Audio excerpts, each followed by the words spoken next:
Hi, and welcome to Talkin Sports. My name is Ormie King, and I got another two great guests for you today. They're both coaches, so if you play for them, you'll know that they know what they're doing. We're going to start with you, Tony. How about you mention here the BTW Easter tournament, and can you tell me a little bit about that?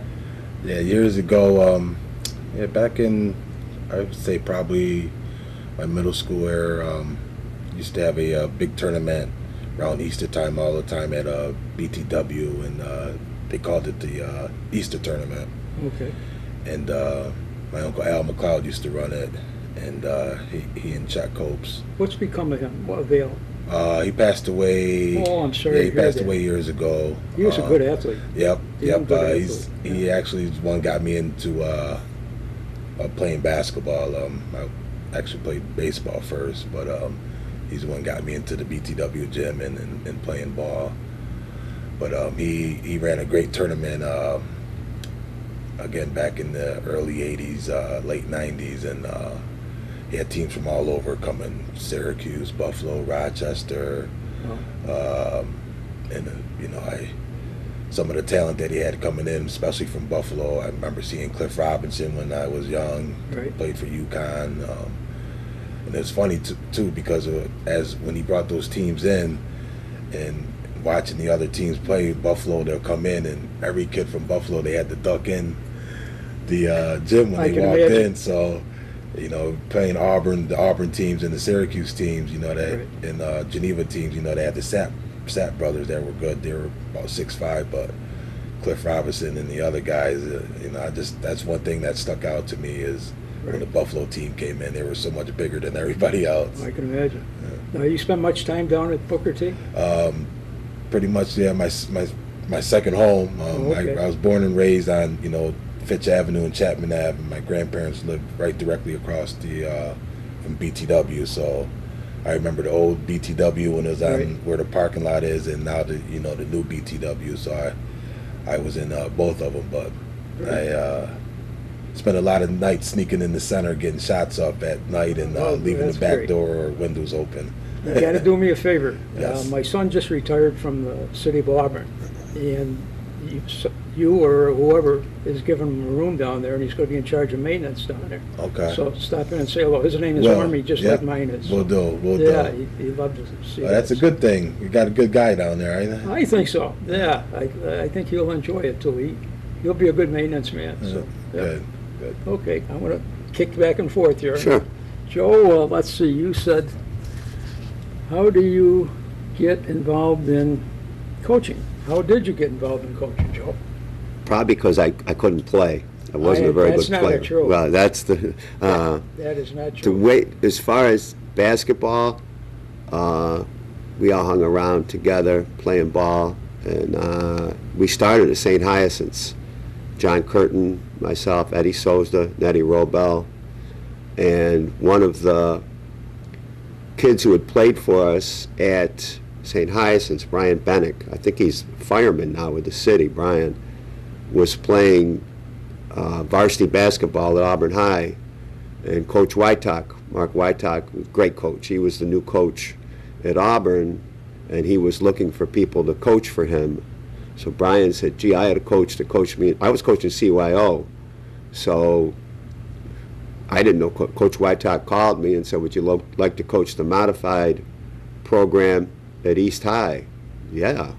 So I had to go take classes. There's 4 classes you had to take. I had to do an internship with Mr. Jones. He was the AD. Okay. Back then, he was a great guy. He was very nice to me.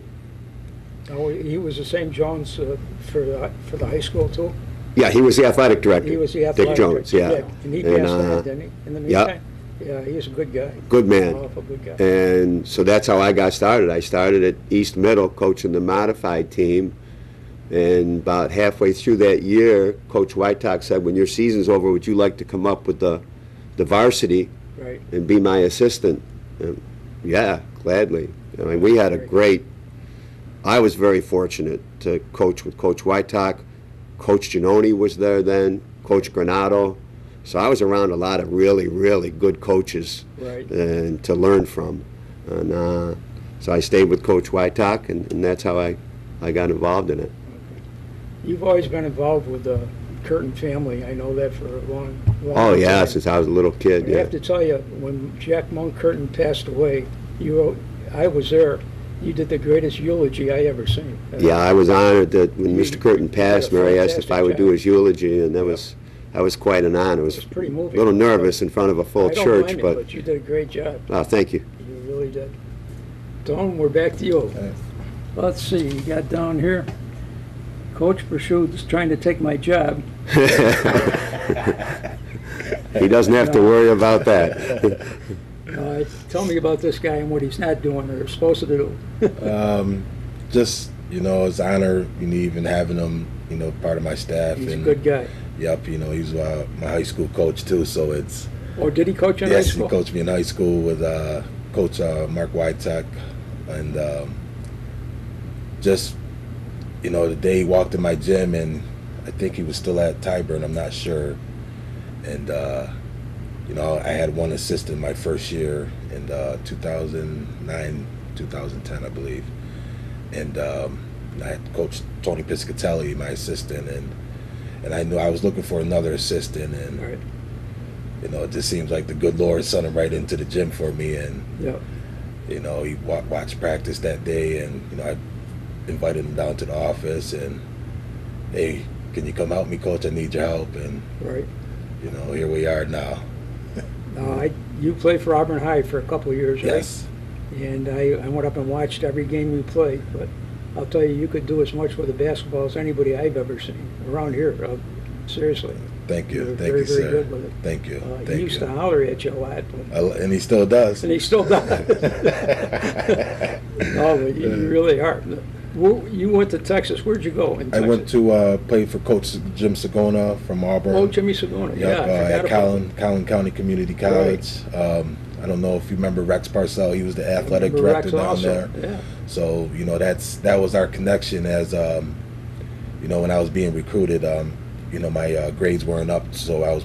Right. Back then it was called Proposition 48. Right. So my GPA and everything was high enough. So I went down there to get everything up, and again, Coach Sagona. I got the full scholarship as a JUCO school. Right. Division I JUCO school, and good man. Love him. That's good. Love him. Well, you got a good assistant here. I'll Oh, tell yes, you I that. do. Absolutely. Yes, I learned from him as a player. I learned from him, and still Yeah. today, to this day, I'm learning things from him in practice and Yep. when he's breaking He's down that and kind of guy, teaching. Yeah. without a doubt.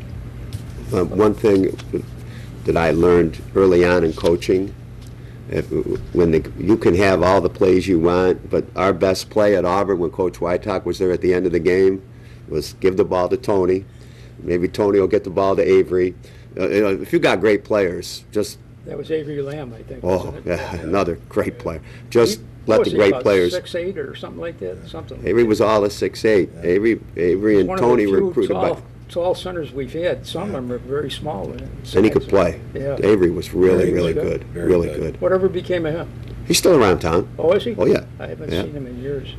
I think Avery, he went to JUCO route. He played out in Oklahoma, I believe, Coach. Northeastern Yes. Oklahoma. Then he good for him. transferred and played the University of New Orleans with Coach Tim Floyd. He used to coach the Bulls and Right. all that. So Well, that's Yeah. great. What schools did you coach at besides here? Any others? Oh, yeah. I I thought so. was at Auburn High, and I think we went sectional finals, didn't we, Coach? yeah, my Played freshman year- Liverpool my freshman year. at Manley Fieldhouse, which was quite an experience. Right. And then Coach Wytock left. Okay. And I believe Coach Shinoni had left the year before. He took the varsity job in Union Springs and built a great program Right. there. Then Coach Wytock moved back to his hometown, and I got the opportunity to go to Port Byron Right. as a modified coach. Okay. And so I went there, and then the next year I got the varsity job in Port Byron, and we had some Good athletes. great teams. Usually we had quite a stretch where we were every year pretty much top 10 in the state Wow. over there, and we won the county Christmas tournament here, I think 3 times.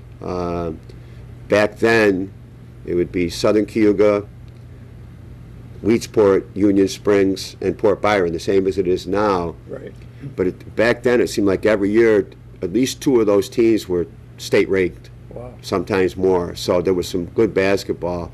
And back then, no one ever won it 3 years in a row.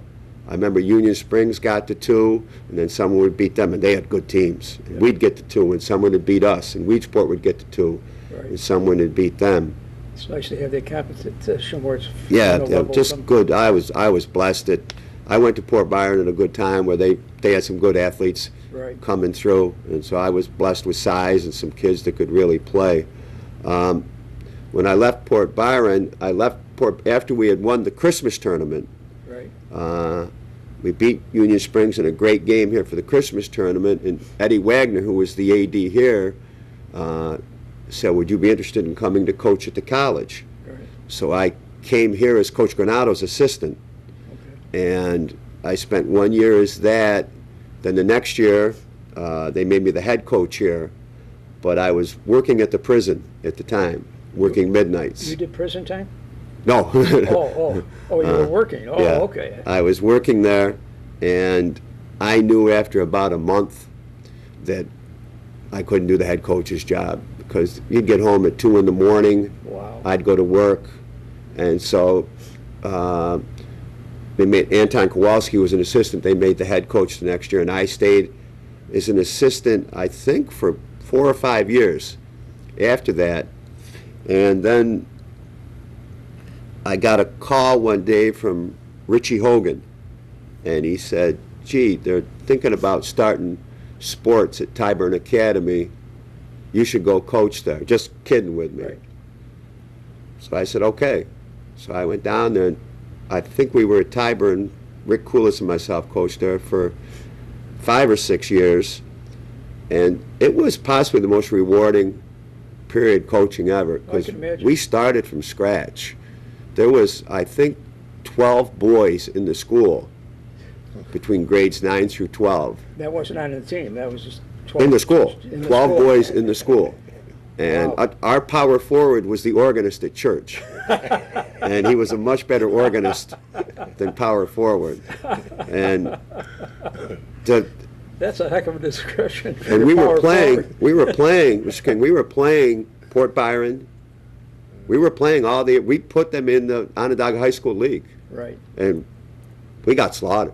Did they But send the you thank yous kids at the end of the knew year?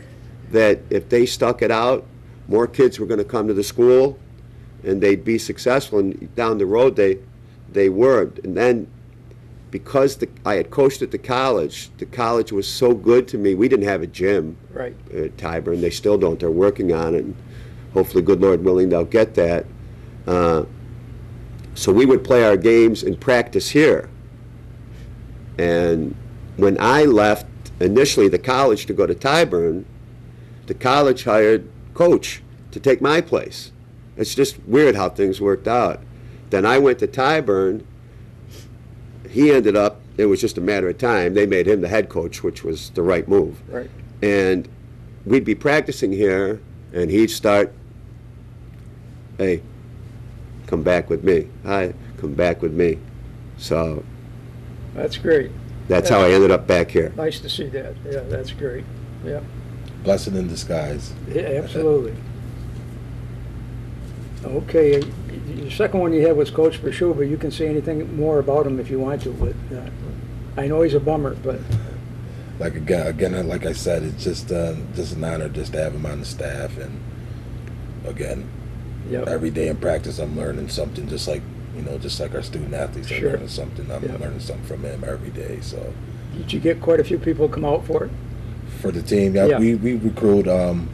We brought in 12, 13 guys this year, and so we had room for one walk-on. We had one kid walk on, made the team, and we got 2 kids that we redshirted.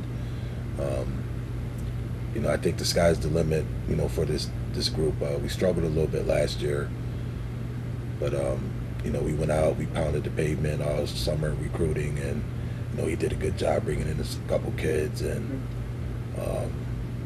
I'm excited for an up and coming great. season. That's great. Yeah. Okay, let's see, Joe, what do we got here?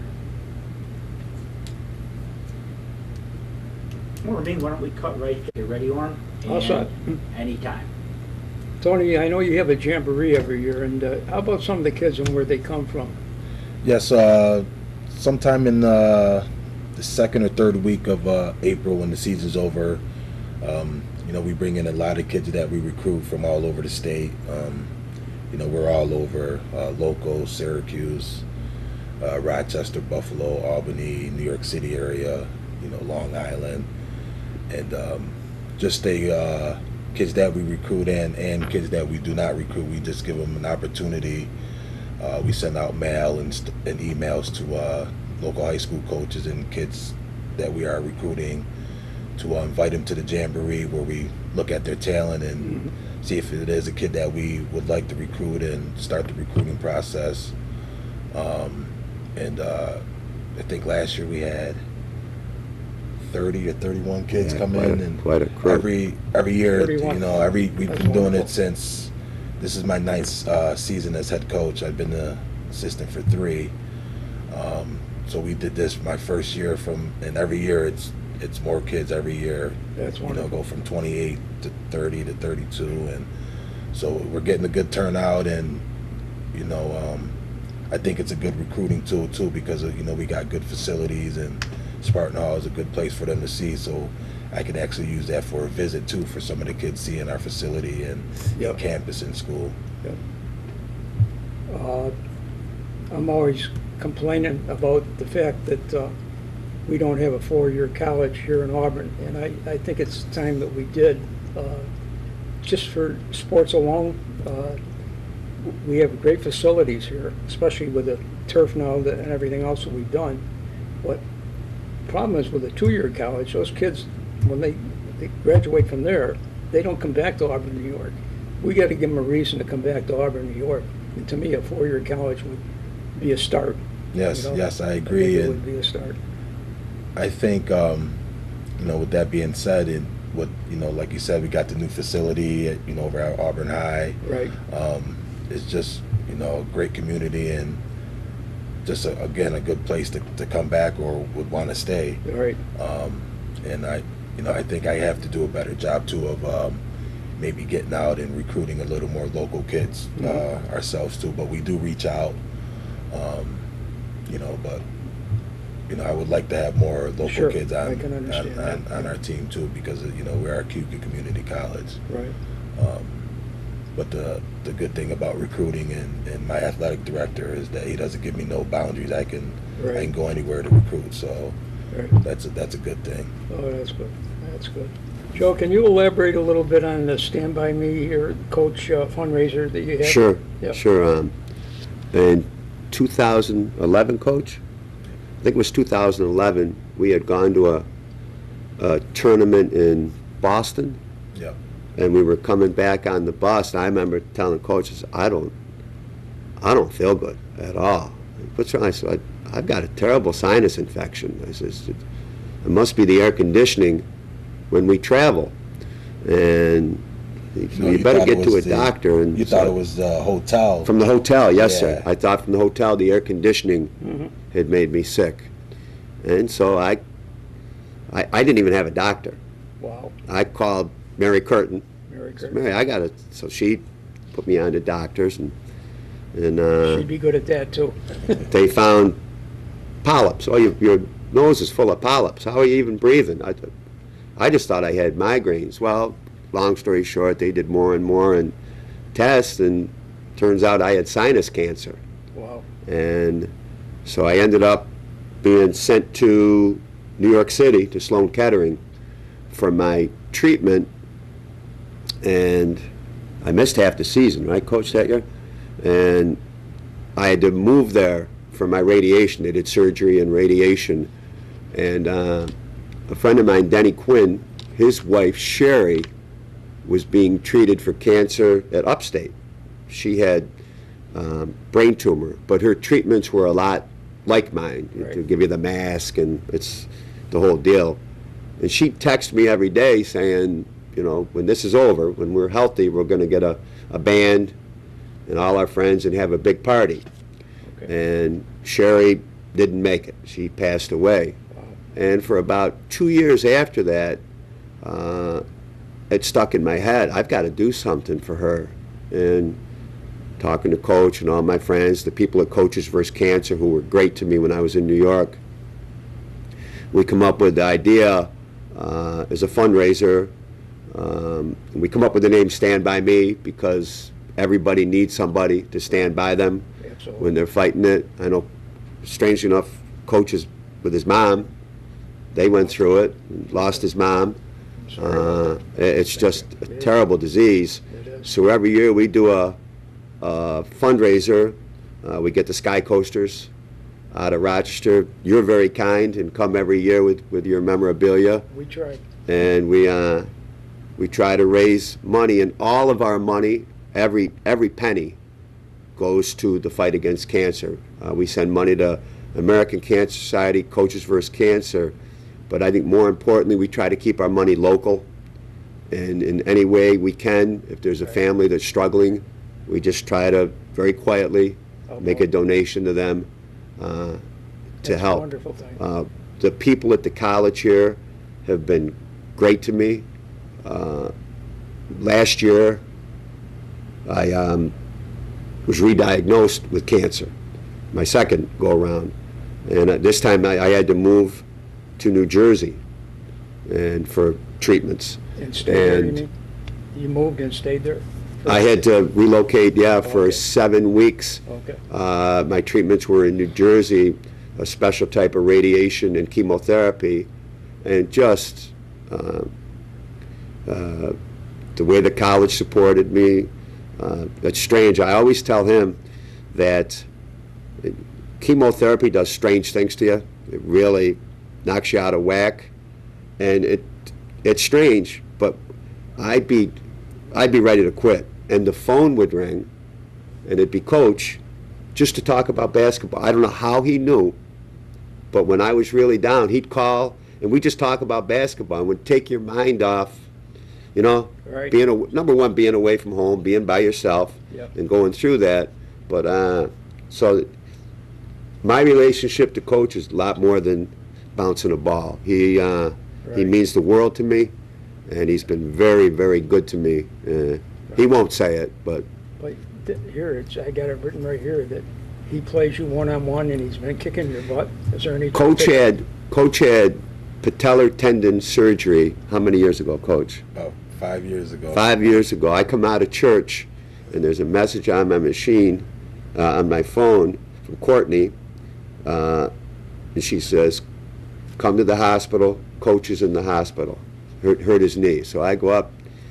He's in the emergency room. Ended up having very major knee surgery. After all that, if we were to play one-on-one now, he would. It wouldn't even be. You'd go over the top. with him No, and be slamming no, him down? never. I never could come close to beating him, and I never. That wouldn't even now on one leg that he's got, he'd demolish me. So, Boy, on that topic, I just want to share this with you, but I do that goofy column I write once a week, and my two girls wanted to take us down to what the hell's it, North Carolina. There, the Myrtle Beach. Myrtle Beach. Thank you very much, Myrtle Beach. And so we went down for the 2 weeks, and I had already done my articles, but when I got home, I had to collaborate birthdays and get well and all that other stuff. But it really caught my attention because in 2 weeks, within the city limits of Auburn, we lost 45 people that died, and I couldn't get over it. Yeah. I mean, our population shrunk from way to way down here. It's way down. And I pray the it day scares the comes hell out of me. that we don't have to do the fundraiser. Right. That would be. Oh, I agree with you. That's- But until then, I guess we'll, in our own small way, we'll carry on. Every one of us have lost a person to cancer. There's Yeah, no it's question touched about it. everybody, and My father went out at 55, so yeah, it's I'm just 80 now, so I figure at least 25 years I got. So. there isn't the hardest part for me. It was seeing kids, and I'd be treated. If you see, that That oh, really jerks that you, tore me yeah. up. That's a tough But one day at a time, I guess. You That's just keep right. plugging away. Yeah. My suggestion to you is you gotta let him win once in a while when he's playing you one-on-one in the gym, so. He doesn't let anybody win. Well, every day after practice, well, not anymore. You know, my son, little Tony, when Tony was, Tony's been in the gym since He grew up in the 3, gym. Right. so he's Guys. 11 now. But every day, little Tony, Coach, let's race, and he'll race little Tony after because I couldn't race because I was on crutches and Right. my knee, and they'll race, and you know, Coach was beating him when he was little, and Right. as Tony got bigger and, you know, Tony No more started beating races. him, he said, "Nah, I don't want to race anymore." How old is he now? He's 11 now. So You're gonna let 11-year-old kid beat you? I don't let him. That's great. That's great. What else you want to talk about, guys? It can be anything you want it to be. I just hoping for a good season, and I'm excited where the program's going, and That's great. hopefully we get a lot of people to come out to the games this year. Right. It's nice when the gym is full. We've got a great court and facility here, and when the gym is full, Right. it gets loud in there. Oh, And, It means a lot to the kids, too. It means a lot Sure. to the Means an kids. awful lot. Yeah, Yeah. it really does. Yeah. because, like I said, we have kids from all over the state. You know, we got a kid from Albany, we have a couple kids from Buffalo, New York City. So a lot of their parents can't make the games up. You know, Right. probably once a month or see them. You know, not much at all. Right. And so it does mean a lot to get the community out and Oh, sure. get the kids on campus and things out. And like Coach said, if you know, when it gets loud in there too in Spartan Hall sometimes. That's And great. it's funny because he and I were talking the other day and said we gotta get some fans in there. And I said, Coach, we got to get back to winning. When you win, they'll come out. And so like I said, the last year or so we were down a little bit, but Right. I think again we're back to where we need to be. We recruited real hard this past summer and went out and got some kids, and That's great. so I think we'll be ready and come out Right. and support. You both have lived in this area for a long time. Any thoughts or ideas, any changes you'd like to see or not change or? I guess we all wished for the good old days when we were kids. Oh, I think we all do that, But times without a doubt. change, and Yeah. think back riding your bike around town with your friends. But times Right. change. To me, Auburn's still the best community. Oh, it's a wonderful community. It's a no great question. community. No, There's- you I don't- agree, no. I think if you go to other places, then we realize how great Auburn is. Right. That if you need something, you don't have to ask twice in this community. People are there to help. I guess when this generation gets older, then they'll wish for the good old days when they Oh, were sure. a kid. But times change. That- So, Without a doubt, yeah. With that being said, when they started doing the stadium, my office window is directly across from the stadium. Oh, So, neat. I played football as starting quarterback for 2 years. So, Right. Me personally, I think the game of football should be played on grass. So. Right. When they started tearing it up and I seen all the trucks and the bulldozers and the Oh, rocks out there, I wasn't too receptive. I didn't like it at all. I was like, oh, I can't believe it. And, I Right. actually went down and pulled some grass up and, I put it in the plastic bag and, Right. I just wasn't receptive. It didn't look right. It didn't. But as it started looking and they putting the turf down and getting it better, and I says, okay, now I see. And I think it was a great move. Oh, yeah. I think it was looks a great beautiful. move. It Yes, looks yes, it beautiful, yeah. does. We Yes, went it out does. both nights, and it was kind of sad because they played such a good team in Cicero, North Syracuse. Yeah, for sure. They didn't need that, but I think it'll make a big difference in our kids Yeah. from here on in. So.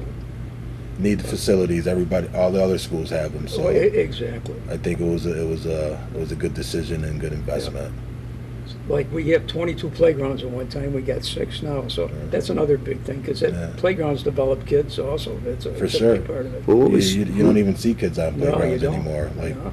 Like when I who was helped younger. you, Coach? With did they refurbish the court? Over at Booker T, yeah. Yeah. Coach Boeheim and his wife Julie Boeheim. They came over about 3 or 4 or 5 years ago and helped Hoops for Kids. They repainted the court behind Booker T. We had Mr. Cuthberg, George Cuthberg. He donated. He had a lot to do with it too. Right. Got new rims, new backboards, and the great. city had helped out too. And again, it was that was a court that I grew up on, so it was important to me that we had the same backboards back there from when I was a kid. The lines weren't painted. It was fading away. Had little indentations on the court, and I gave Mr. Cuthberg a call and asked if he could help, and it just went off there. He took care of everything, and a great man too, and Coach Boeheim and his wife too, and coming over here and taking care of everything. We had a ribbon cutting, and so it was a good day that day. My father was a mailman, and he had the route down there, Chapman Ave and the whole area, and they all knew him by name. Of course, Ormie is not too common anymore, but anyway, he would take me with him every once in a while. But on Friday nights in the old building, I don't know if you remember the one across the street, but they used to have boxing matches, and my father he loved to watch boxing matches. So he'd take me on Wednesday down to the West End Club. On Friday, we'd go down to Booker T, and we'd watch all the boxing matches that went on. And he'd just put popping potato chips in front of mine. I was probably 8 years old. And it was such a good experience with my dad, though. But you don't see many kids boxing anymore either. So maybe that's a good thing, though. I don't know. Who knows? It's funny you say that because me personally, when as growing up, when I was younger, I loved basketball as my first love and loved football. But when I was growing up, baseball was what everybody played. Right. And all summer, we'll go from the Y field to Chapman Ave to down to Casey Park to Lincoln, and we're all over all day playing baseball. Right. And you ride around the city now, and you don't even see the fields being used, and That's it's just different, a lot different. I walk my dog twice a day, all week long at the Y field. The Y field's a big playground, and they're doing a little work on it right now, but certainly not enough. They dedicated the clubhouse to Jack Munkirton, and that was back in 2002. And they're not going to be done this year, but it's going to be like 2018. It takes us 16 years to do something, and it scares the hell out of me. On a funnier side, my dad used to take me on his route. And you remember Coopy Conboy? He had a grocery store down there. It was down past where the store used to be, where the gym used to be. What was the store down the street there? We called it the corner store. A guy named Tom, I can't remember his last name, but pretty much like a candy store. I'm sorry, it's the one that's on the Fort Hill side. Yeah, I think so. Yeah. The one on the Fort Hill side. Okay, yeah. Yeah, the Coopy Conboy had that. Yeah. Well, he took me, I was 6 years old, and you've probably seen the movie, but for whatever reason, it was a cold, cold day. And my father went inside, and I stuck my tongue on the thing, on the outside of the thing, and I couldn't get it off. Stuck? Coopy had to go heat up a thing and pour it in, doused it all over me. My father says, "You damn fool." But at least it was funny. Yeah. Well, anything else that we didn't cover you'd like to cover? Or? I can't think of anything. No. Okay. Well, it's a pleasure to have both of you on. Thank you for having Thank you us. very much. Deeply appreciate it. Thank you. My pleasure. Thank you. Mr. Get some King. work out of that son of mine. So, I will. All I right. will. before we let you go, the coaches have one more thing they'd like to say to you. Coaches? Yeah, we open up November 4th in Spartan Hall. We have a 3 p.m. tip-off. The women played before us at 1 o'clock, so if anyone's not busy that day, we play that Saturday and Sunday, the 4th and the 5th. So if you're not busy that weekend, come on out and cheer on the Spartans. Again, I think we're gonna have a pretty good season, and the sky's the limit for this group. We're a little young, but I think we'll be a fun group to watch. Oh, good. Good.